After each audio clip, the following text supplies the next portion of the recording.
এইরকমই যখনই হাত রাখবে না তখন তোমাকে ঘোরাতে সুবিধা, এই হচ্ছে ঘোরাতে সুবিধা। তাতে কি হয়, তুমি অল্প জায়গার মধ্যে তাড়াতাড়ি ঘুরিয়ে নিতে পারবে জায়গাটা। ঠিক ঠিক। তুই যাচ্ছি জানি, ঠিক আছে, এক হাতে কিন্তু তুমি আরামসে ঘুরিয়ে নিতে পারবে। এবার দু হাতে হলে কি হবে, তোমার দেরি হবে কাটাতে।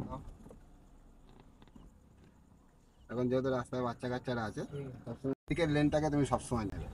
বাঁদিক চেপে যদি চালাও, ডান দিক থেকে যে যার মতন সে তার বেরিয়ে যাবে। আর গাড়ি যেহেতু তুমি চালানো শিখছো, সবসময় ডবল ইন্ডিকেটার জ্বালিয়ে রেখে দেবে। গাড়িতে দেখছো ডবল ইন্ডিকেটার জ্বলছে। এবার তুমি তোমার মতন বাঁদিকে চলো।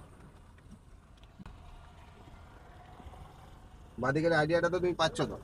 বাঁদিকে মোটামুটি যা যাচ্ছে, হ্যাঁ, এই যে যা পাচ্ছি, রাস্তা থেকে তোমার 1 ফুট জায়গা আছে। 1 ফুট জায়গা আছে ওদিকে, তাই তো? এবার যেহেতু ওখানে লোক বসে আছে, তোমাকে কি করতে হবে, একটু ডান দিক নিতে হবে। এই দেখে যে লাইট সরে যাচ্ছে, এরকম ডান দিক নিতে হবে।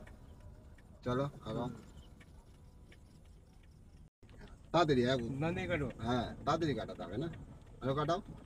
এবারে পুরো ডান দিক তাড়াতাড়ি করে কাটাতে হবে। হ্যাঁ, এরকম যদি তোমাকে স্টিয়ারিং কাটানোটা ফাস্ট হতে হবে। চলো সোজা, চলো বাঁদিকে রেখে চলো, চলো বাঁদিকে রেখে ফুল, এবার ফুল বাঁদিক কাটো। এক হাতে কাটানো প্র্যাকটিস করো। হ্যাঁ চলো এবার যাও, ব্যাকে যাও, যাও, হ্যাঁ, যাও যাও, তুমি যাও, আমি বলে দেবো, যাও যাও যাও, আরে যাও, ব্যাস ব্রেক। তুমি আস্তে আস্তে তোলো, দেখবে অটোমেটিক গাড়ি তোমার দুম করে ছাড়বে না ক্লাসটা, অটোমেটিক দাও গাড়ি আগাতে চাই। তুমি ট্রাই করে দেখো, ক্লাসটা আস্তে আস্তে ছাড়ো, হালকা অল্প যাবে, আস্তে করে অল্প ক্লাচ ছাড়বে, বেশি ছাড়ার দরকার নেই। হালকা ক্লাচ ছাড়ো, দেখো গাড়ি আগাবে। যাও যাও, ব্যাস ব্রেক, নিউট্রাল করো, ফার্স্ট গিয়ার দাও।